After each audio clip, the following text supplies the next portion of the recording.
Friends, welcome back to 5 star rating kitchen. ఇవాళ వీడియోలో వేసవిలో ఒంట్లో వేడిని తగ్గించే విధంగా చెరుకు రసంతో ఒకసారి ఇలాగా స్పెషల్గా స్వీట్ చేసి చూడండి. పిల్లల నుండి పెద్దల వరకు కూడా చాలా ఇష్టంగా తింటారు.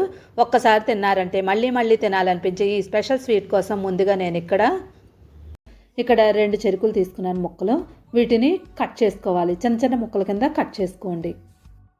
ముందు ముక్కల కింద కట్ చేసుకొని ఇప్పుడు మధ్య కట్ చేసుకోవాలి. ఇలా మధ్య కట్ చేసుకొని ఇప్పుడు లోపల భాగాన్ని అంతా కూడా పైన అంతా తొక్క తీసేసుకుని చేత్తో చిన్న చిన్న ముక్కల కింద కట్ చేసుకోండి.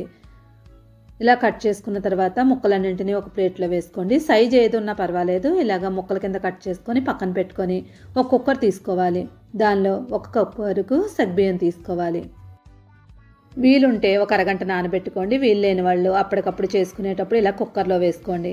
ఇప్పుడు దీనిలో 2 కప్పుల వరకు నీళ్లు వేసుకొని మూత పెట్టేసుకొని 5 విజిల్లు వచ్చే వరకు ఉడకనివ్వండి. ఇది విజిల్ వచ్చేలోపు ఆల్రెడీ మనం ముక్కల కింద కట్ చేసుకున్న చెరుకుని మిక్సీలో వేసుకోండి. మిక్సీలో వేసినప్పుడు నీళ్ళు యాడ్ చేయకుండా ముందు ఒకసారి మిక్సీ చేసుకోండి. ఇలా పొడి పొడిగా వచ్చిన తర్వాత 1 గ్లాస్ వరకు నీళ్లు వేసుకొని మళ్ళీ మిక్సీ చేసుకోండి. ఇక్కడ మనకి కుక్కర్ కూడా విజిల్లు వచ్చేసాయి. కుక్కర్ విజిల్ వచ్చిన తర్వాత స్టవ్ ఆఫ్ చేసుకొని చల్లారనివ్వండి. ఇక్కడ మనకి చెరుకు రసం కూడా రెడీ అయిపోయింది. వడకట్టే దాంతో వడకట్టేసుకొని చెరుకు రసం తీసుకోండి. బయట కొన్న దానికి అల్లం నిమ్మకాయ వేస్తారు కాబట్టి ఇంట్లోనే మనం తయారు చేసుకోవాలి ఈ చెరుకు రసాన్ని. చెరుకు రసం అంతా కూడా రెడీ అయిపోయింది. పిప్పుని పక్కకు పడేసుకోండి. చూడండి, మనం చాలా సింపుల్గా చెరుకు రసం తయారు చేసుకున్నాం. ఇక్కడ మనం కుక్కర్ కూడా విజిల్ వచ్చి చల్లారిపోయింది. ఇప్పుడు మూత తీసి చూడండి. ఇప్పుడు ఒకసారి బాగా కలిపేసుకోండి. కరెక్ట్గా నీళ్ళు కూడా సరిపోయాయి. ఇప్పుడు దీనిలో మనం ఆల్రెడీ తయారు చేసుకున్న జ్యూస్ని 2 కప్పుల వరకు వేసుకోవాలి.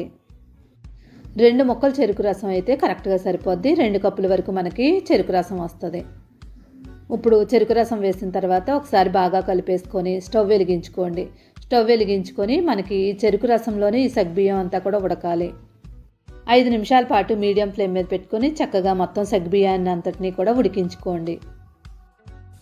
ఒకవేళ ఉడకనట్టు అనిపించినట్లయితే కనుక నీళ్లు వేసుకొని ఉడికించుకోండి. సగ్గుబియ్యం ఉడికిన తర్వాత మొత్తం అంతా చూడండి ఇలాగా మనకి ట్రాన్స్పరెంట్గా కనిపించాలి. ఇలా ఉడికిన తర్వాత దీనిలో 3 యాలక్కాయలు తీసుకొని 1 స్పూన్ వరకు పంచదార వేసుకొని మిక్సీలో వేసుకొని ఆ పౌడర్ని వేసేసుకోండి. యాలక్కాయ పౌడర్ వేసిన తర్వాత మొత్తం అంతా కలిపేసుకోవాలి.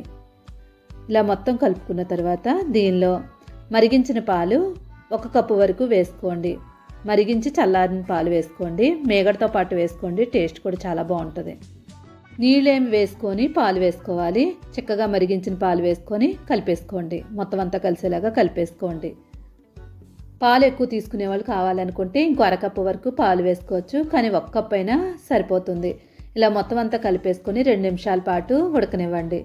2 నిమిషాలు ఉడికిన తర్వాత ఇప్పుడు దీనిలో 1/2 కప్పు వరకు బెల్లం వేసుకోండి. ఆల్రెడీ చెరుకు రసం వేసాం కాబట్టి ఎక్కువ బెల్లం పట్టదు. 1/2 కప్పు వేసుకోండి సరిపోతుంది. బెల్లం కానీ పంచదార కానీ వద్దనుకునే వాళ్ళు అలానే తినేవచ్చు. ఇప్పుడు మొత్తం అంతా కలిపేసుకొని స్టవ్ ఆఫ్ చేసేసుకోండి. స్టవ్ ఆఫ్ చేసుకున్న తర్వాత ఇప్పుడు వేరొక పొయ్యి మీద ఒక కడాయి పెట్టుకోండి. కడాయి హీట్ అయిన తర్వాత 1 స్పూన్ వరకు నెయ్యి వేసుకోండి. నెయ్యి వేడైన తర్వాత జీడిపప్పు, బాదం, కిస్మిస్ మీ దగ్గర ఏవి అవైలబుల్గా ఉంటే డ్రై ఫ్రూట్స్ అవి వేసుకోండి. లేదనుకుంటే స్కిప్ చేసుకున్నా పర్వాలేదు. 1 స్పూన్ వరకు నెయ్యి వేసేసుకోండి. వీటిని దోరగా వేయించేసుకోండి. కిస్మిస్ వేయించేటప్పుడు మాత్రం స్టవ్ ఆఫ్ చేసేసుకోండి. ఆఫ్ చేసిన తర్వాత ఆ వేడికే మనకి కిస్మిస్ అంతా కూడా వేగిపోద్ది. ఇక్కడ మనం జీడిపప్పు, కిస్మిస్ మాత్రమే తీసుకున్నాను. ఇలా వేగిన దాన్ని ఆల్రెడీ తయారు చేసుకున్న పాయసంలో వేసేసుకోండి. ఎండాకాలంలో కానీ ఎవరికైనా మోషన్స్ అయినప్పుడు ఇలాగా సగ్గుబియ్యాన్ని చెరుకు రసంతో కలిపి తీసుకోండి. చాలా అంటే చాలా చలవ చేస్తుంది. మీకు కూడా ఈ వీడియో నచ్చే ఉంటుంది. నచ్చుంటే కనుక తప్పకుండా లైక్ చేసి ఛానల్ సపోర్ట్ చేయండి. ఇలాంటి వెరైటీ రెసిపీ కోసం 5 స్టార్ రేటింగ్ కిచెన్ని సబ్స్క్రైబ్ చేసుకోండి. టేస్ట్ మాత్రం చాలా అంటే చాలా బాగుంటుంది. తప్పకుండా ట్రై చేయవలసిన ఒక special recipe. Thank you for watching 5 star rating kitchen.